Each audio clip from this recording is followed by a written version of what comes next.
Hi everyone, I'm Brendan, one of the co-founders of Fig. Really excited to talk to you all today. We spend all day, every day thinking about developer productivity and developer experience here at Fig. As I'm sure you can tell, I'll talk about Fig in a second, but I'm sure you can tell we're all about the terminal, like this tool that every developer uses. How can we make you more productive? How can we make the experience absolutely fantastic for literally every single developer in the world because they have to use the terminal? I'll talk about what Fig is. I'm going to go through Autocomplete, which is the first app that we've built. I'm going to give you a bit of a sneak peek of some of the new things we're building at Fig. Then at the end, obviously leave time for questions. I think that's more fun than me just talking. If you want to download Fig, you can do it in 2 minutes. And whilst you're going through this, play around with it. Just brew install Fig or go to fig.io. Throughout the talk, I'm going to really focus on developer experience, obviously, developer productivity, how we think about building tools, like what is good DevX in the terminal. So before I even talk about Fig, actually, I want to talk about the terminal, right? What the hell is the terminal? Why are we still using it? So in the early days of computers, there was no mouse, right? You'd have these big boxes like this hardware that would be connected to a mainframe computer. The mainframe was sort of the brains, right? And you would have this physical machine connected to it. This one here is the VT100, one of the more popular ones. This is what the terminal is. So the terminal that you see on your computer today is actually almost exactly the same as the terminal that you see here. I'm going to zoom in on it and you're going to go like, wow, yeah, you know what? This looks quite familiar. When I run ls, it prints an output pretty similar to that. That's because it is almost exactly the same.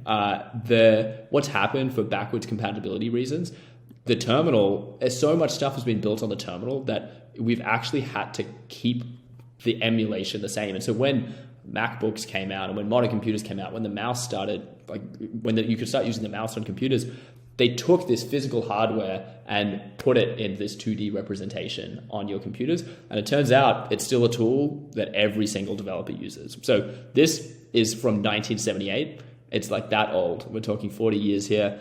Everyone knows the terminal. You've played around with it. It is the first time you use it, you go, what the hell is going on here? The key bindings are different. It's completely different to every other tool out there. It doesn't have sort of context, doesn't have feedback, doesn't have syntax highlighting, doesn't have little tooltips. You can barely use the mouse.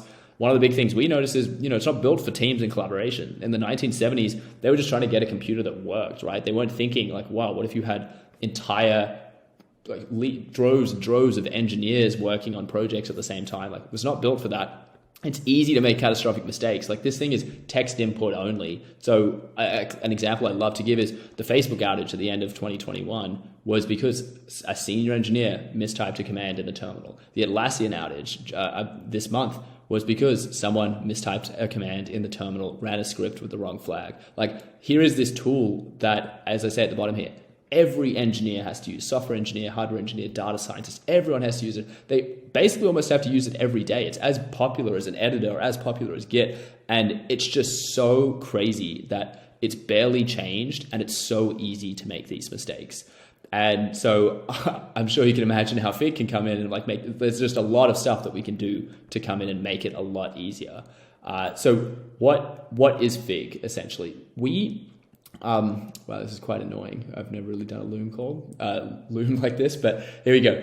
Fig is all about reimagining the terminal. So here is the guiding principle behind Fig is, what if we reimagine the terminal? What if we built the terminal from scratch today? What would it look like? But we had this one caveat, which is, okay, so the terminal hasn't changed for a reason. It's backwards compatibility. So we can't actually come in and just say, we're going to make a terminal, but we're going to make it a web app and, it's going to be super nice. It's going to be just like VS Code. It's going to be there are a lot of apps and CLI tools and functions at companies, so much stuff that is dependent on the terminal working the exact way it does. So our thesis was, how can we provide this flexibility of reimagining the terminal and this sort of innovation, but how can we also keep the backwards compatibility there? So, here are some of the theses behind Fig. It's pretty obvious. If any tool that's built today, at some point, you add sort of extensibility to it. If you look at VS Code, it has extensions, it has a language server protocol, it has the command P. There's so much that you can do and you can build on top of. And so we're obviously, if you built a terminal in 2021, it's going to be extensible. Secondly, it's like modern UI is, okay, the terminal is constrained by this essentially cells. Each cell here, it contains one character. You might have 50 cells by 50 cells. That's crazy. Like, we're trying to render graphics in the terminal here. Imagine like viewing a Git log, and rather than viewing it in cells and ASCII, you could just use modern day web technology. So we're like, how can we provide modern UI?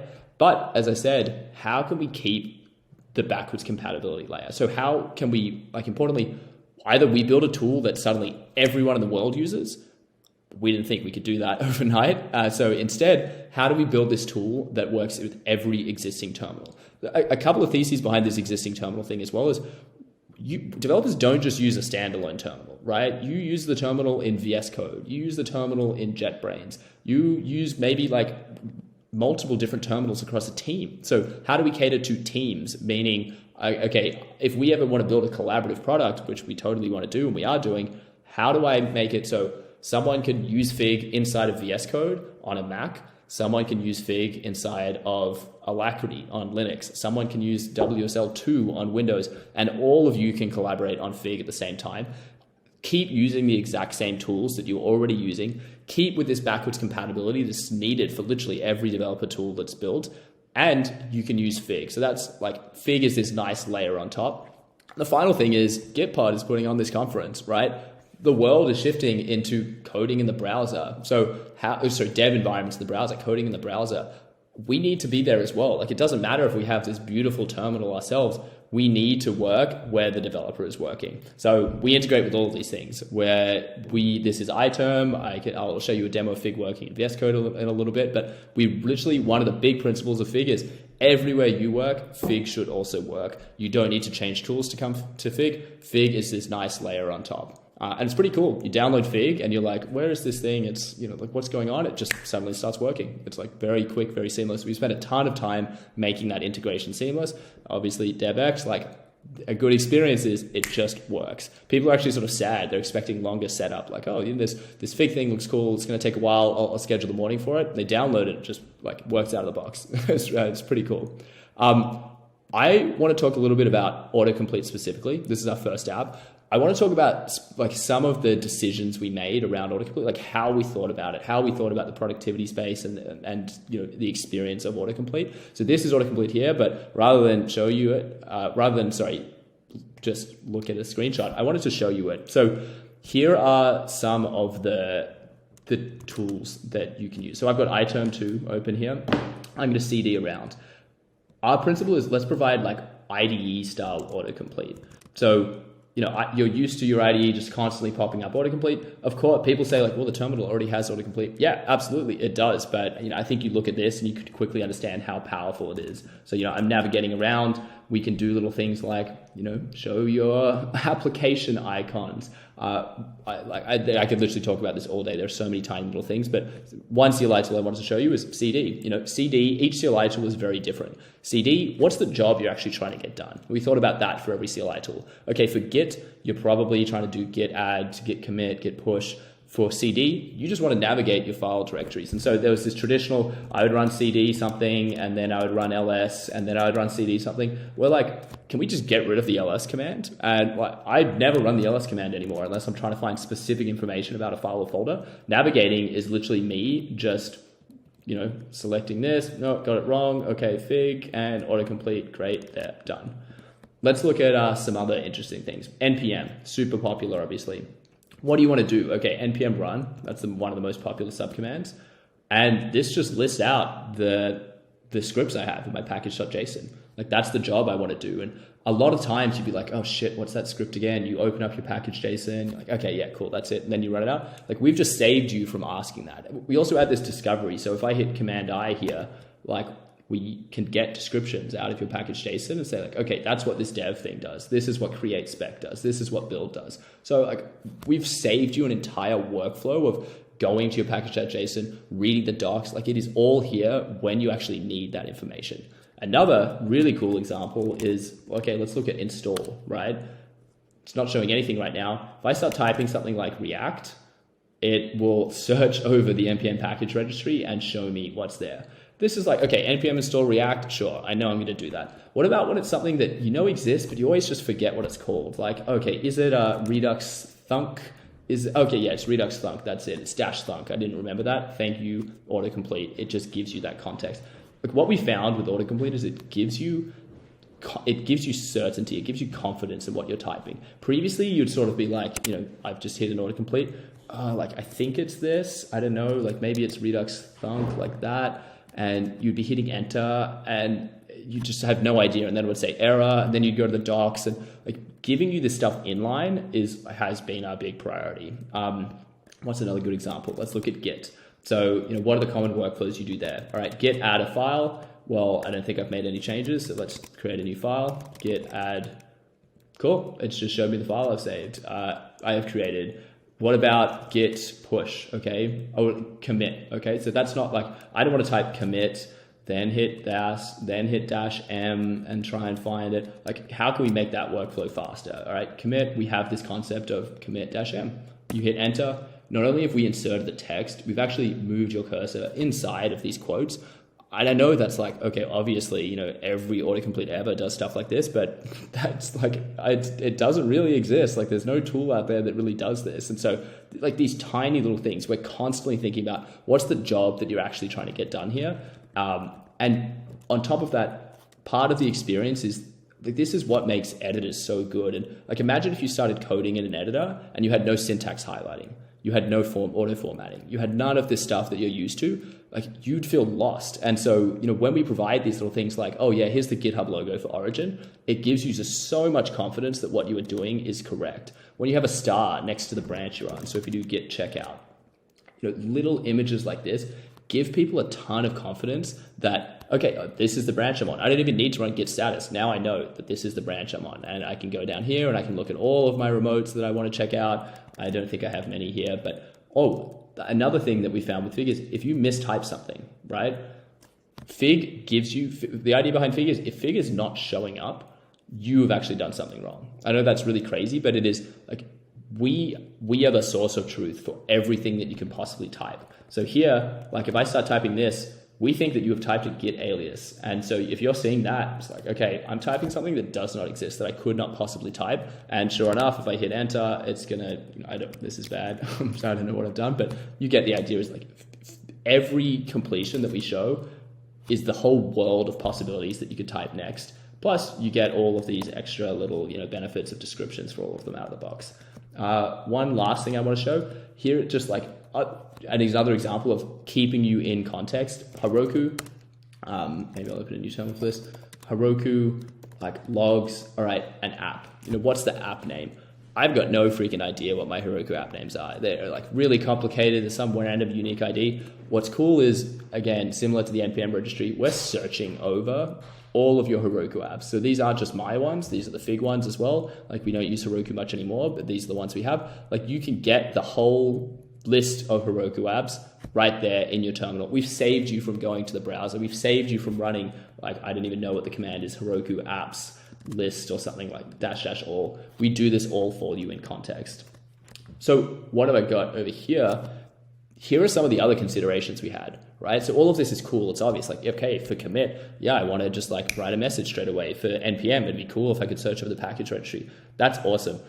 Firstly, how do you extrapolate that across every CLI tool in the world, right? Docker, kubectl, Git, Heroku. These are all huge tools with thousands of subcommands and options and arguments and permutations altogether. Like, so one is, how do we actually work out what the exact workflows are? It was not like we first had to come up with a template that works for every CLI tool. But secondly, you have to go deep on every tiny little workflow, speak to the users who use these tools every day, understand what is the thing that they run every single time and how can you make them as efficient as possible. But conversely, we also had this idea in our heads of how do we make sure you don't block the user? So here is a workflow that happened a lot, which was in our early days, we got this wrong. When I users type git push, we were like, we could be really smart. And for any subcommand that takes an argument, we'll automatically add a space, right? So users would hit enter, but we would automatically add a space, and then they would hit enter again because they're like, oh, cool, yeah, Fig has inserted this for me. I've typed 2 less characters. And then they would hit enter, expecting to run the command, and we'd actually insert this. And they'd be really annoyed. They were like, oh my God, now this thing that has taken, like saved me 2 characters has actually just added me like 1 extra, 1, 2, I have to hit escape and then I have to hit enter. It's really annoying. Like as a productivity tool, you want to make sure that the tool is as good for every single workflow from before, if not faster. So it was, yeah, we need to make everything faster, but we also need to make sure everything is as good. Really, really hard challenge because we're trying to integrate with every CLI tool in the world. And if we get that wrong, users get angry. And if you're doing a workflow 20 times and it suddenly becomes more expensive, users get annoyed. How do you source suggestions? Another example, like I'm not going to go through all of these, but right, everyone's like, oh, just use AI. Like, you know, this stuff's hard. Like what do you want to do? If I type in git commit, should commit be the next thing we show up? No, obviously not. It's pretty likely you're going to put push next. So like, let's put that there. If you type add, it's likely going to be commit. If you type CD, do you even want to suggest CD next? There's a whole bunch of thinking that you can do here. You can just keep going down this rabbit hole. How do you offer argument suggestions? So this is more thinking about how do you build a schema that enables people to actually build on top of Fig. This was one of our things from before, is extensibility, right? Is cool. Like we don't know, let's say we didn't know what Git was, right? You know, we're building a CLI, not Git. I didn't use Kubernetes. I didn't use kubectl, but I know we need to list out the pods. I know we need to list out all of these other like really core bits of like arguments essentially that are dynamic and based on the user's environment. So how do we build a schema that enables people to list those? But if like we don't know how to do it, we give them the tools to actually build on top of it. And the last thing, this is less autocomplete specific, but remember, Fig integrates with every terminal emulator. Here I have iTerm. I'll open up terminal. Suddenly, Fig's there. I'll open up Alacrity. I don't actually know if I have this integration installed, but there we go. I do. Excellent. I'll open up VS Code. You know, I'm about to demo. Actually, maybe I'll do this now. Is here I'm typing in Fig in Autocomplete, and I'm going to do build. You can see it's a little wonky because VS Code has some like funkiness, but you get the idea. It's like still working just fine. Git, push, npm run, showing me all the stuff I need to know. While I'm here, I may as well quickly create a spec. You would have seen this. So this is our public repo. I want to show you another part of the developer experience here. It's not just the user, it's the creation experience. So we were like, what's the wow moment for Fig, right? It's the first time you see Fig popping up. Okay, and as a developer, you want to see Fig pop up for your CLI tool as quickly as possible. So here's our GitHub repo. And if you go to like create your first spec in less than 3 minutes, it literally is less than 3 minutes. Most of that 3 minutes is downloading all of this stuff. The idea is clone it or like fork it, clone it, CD into it, add this as an upstream, install the packages. And then, so like here is where we are. It's all set up. To set up, let's say we're building a new CLI tool for my company. We have an internal CLI tool for my company's public CLI tool, for like any CLI tool out there. When you use Fig, you're like, I would love to have this as well. It is literally as easy as doing npm run, create spec, all right? And now let's say we're creating the spec, it's called ABC. What this has done is created a file in our like source directory called ABC. You can see this, the schema of the spec. This is the developer creation experience here is very clear. Like what we've done is we've given you a basic example. You don't need to do anything. And we just tell you npm run dev, set up the dev server. Now, if I go to, I guess I just closed it up. Cool. Let's look at this one at the same time. Here, ABC. Whoops, there we go. This is my subcommand or whatever, done. Like I've just built my first completion spec. Literally, like as I said, the 3 minutes is installing the stuff. It is cool. So I can make a change. Let's change this to my subcommand _2. My subcommand _2. Let's add an extra option here. We're going to call it dash force. Cool. Done.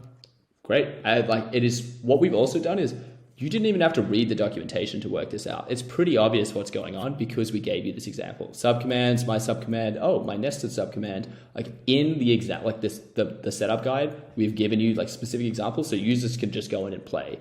If you I'm not going to keep going here because I could go all day, but if you want to build a spec for yourself, like just go to our getting started guide, fig.io/docs, and it can talk you through this. All right, so enough about autocomplete. Actually, the one last autocomplete thing I'll talk about is how the hell does Fig work? So here's one of the challenges, here are multiple of the challenges we have. Like I'm showing you Fig working in iTerm here. So how do we know that your cursor is here? When I hit space, how do we know that your cursor is here? Right? What the hell is Fig doing under the hood? In fact, how do we even know what you've typed? We don't own iTerm, okay? That's like super weird. How do we know when I'm over here and I'm on my desktop, how do we know what your current working directory is? So we should show desktop and everything on my home directory here, but here we show everything that's on my desktop. In fact, how do we even know which pane you have open, which tab you have open? How do we know which pane you have open for each? How do we know which application is open? For instance, if I'm in like Chrome and I type CD up here, how do we make sure we don't show Fig autosuggest? Like the way Fig works is we are a desktop application and we're getting all of this input from your device. We're saying like, here's the most active window, here's the most active tab, here's the most active pane, here's what's typed in this terminal emulator, in this pane, in this tab, in this currently open window. We're getting all of this information and then we're just exposing it as a very simple JavaScript API into this web app. So you can actually click on here. This is all a web app. You can play around. But rather than doing it in Electron, we're using like a very lightweight tool called Tauri, which you can check out. So Fig is super, it's a UI web view essentially, super lightweight and super fast. That's the last thing of developer experience is super, super fast. So we need to get all this information and not just be fast to show up. We need to be fast on your computer as a whole. We can't be sucking up memory. We can't be sucking up CPU. Like we need to be fast everywhere. Okay, as you can see, there's some little glitches, but we'll keep moving on. Cool.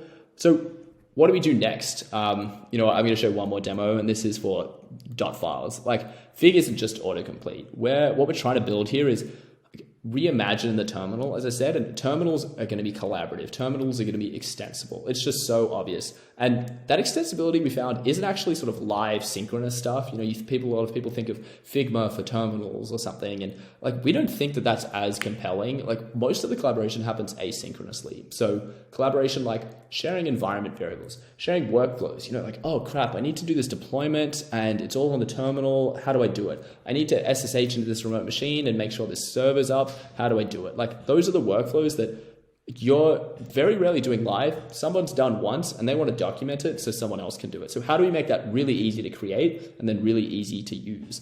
The last thing is like sort of obvious secrets, access management. How do I SSH into this remote machine? How do I make sure it's fast for me as a user? How do I make sure it's secure for the enterprise? But then here's this individual product that we're talking about is around dotfiles. All right. So dotfiles is very core to your application. How do we make it really, really like simple to edit? How do we make it simple to discover new additions to your dotfiles? How do we make it then easy to sync across devices? Those are some of the big things we're thinking about. And this is what we've come up with. It's still early stages, but if I type Fig here, it's going to open up the Fig plugin store. I'll actually move this over here. And the idea behind the plugin store, so dotfiles, like how do we make it easy to edit your dotfiles? This is a work in progress. I'm on a old build, but this is completely revamped and something we're about to launch. Let's say, devx, I'm going to create an alias called devx and it's going to echo hello world, hit enter. Not only is this saved and it's been synced here, so I type devx and it works, every device where I'm logged into Fig, my alias is permeated. This is just for me personally, but you can imagine this as a team of, okay, you know what, onboarding this users, there's a bunch of random stuff that I do that, all of these other team members should do as well. I'm just going to throw this into sort of a team collection of aliases and suddenly they'll have access to them. And, we need to think about who overrides who and make sure it's secure. There's all of that stuff. Of course, we're thinking about that, but you get the general idea here is we have a pretty crappy UI, honestly, and we are coming in and we've done this thing that's made editing and syncing so ridiculously. We've taken all of this pain away. The last thing is around configuration. Like this is a small thing and I'm coming up on 25 minutes, so I'm going to stop talking in a sec. But like your dotfiles isn't just aliases and variables and some secrets and changing a path and a few functions. Like you also download third-party stuff. That's part of the dotfiles experience. We want to own everything, not because like we as Fig want to own it, but when you edit your dotfiles, it shouldn't be, oh, should I do this in my Z shell or should I do it in Fig? just Fig. Like the one command you have to know is Fig. That opens it. Fig is always what you should think when I need to edit anything to do with my developer environment or my team's developer environment. So for the plugin store, we're going to look at Seashell syntax highlighting. Right, same idea. One click, super simple, super painless. I open a new terminal and we have syntax highlighting. Awesome. Echo hello world. Cool. Actually, you know what? I don't like that. Uninstall. Gone. Let's look at some other fun stuff you can do. Pure prompt. Really popular prompt. Install it. Same idea. Will close some of these up. Here we go. Customized. And I'll CD to desktop. The other thing about this is part of your developer environment is configuring these files, so these plugins. So you do all of that configuration within Fig as well. This plugin configuration stuff is also all open with Fig/plugins is the repo for it. I'm not going to belabor the point anymore. I think you get the idea. But what some of the points I'm trying to emphasize here around developer experience are, you don't just want to own sort of one small thing. Is think about the bigger picture. Like think about what is going to trigger someone to actually go and make a change to their environment. You want to be there. When they're triggered, you need to be top of mind. That's obviously just for the terminal, but that's what we're thinking about. Is we don't want to half do it. We either want to do everything, or we're explicitly just going to say this is not something we're doing right now. So we're going to launch the plugin store and the dotfiles pretty close together because it's all related. Let's see what else we got. I think that is it. Coming up on 25 minutes. Thank you very much for listening. I hope you learned something. I will put in a little bit of a plug for Fig. Like download it, play around with it. We also know it's not for everyone. We're launching a bunch of cool stuff, but brew install Fig, setup takes 2 minutes, and I think you'll really like it. Of course, follow us on Twitter if you want to keep up to date with everything we're doing. But I'm going to be here. I know this is a recorded video, but I'm here live right now. Would absolutely love to answer any questions you have. And you know what? If you don't want to answer it in public or whatever, please feel free to email me. Like we are super involved in our community. You can join our Discord community. Email me. It's brendan@fig.io. I am very, very happy to answer whatever questions. We're really part of developer experience as well is providing the support when things don't work as you expect or when people want more features. So we're really big on being involved in the community, and I will leave it at that. Thank you so much. Enjoy the rest of the conference.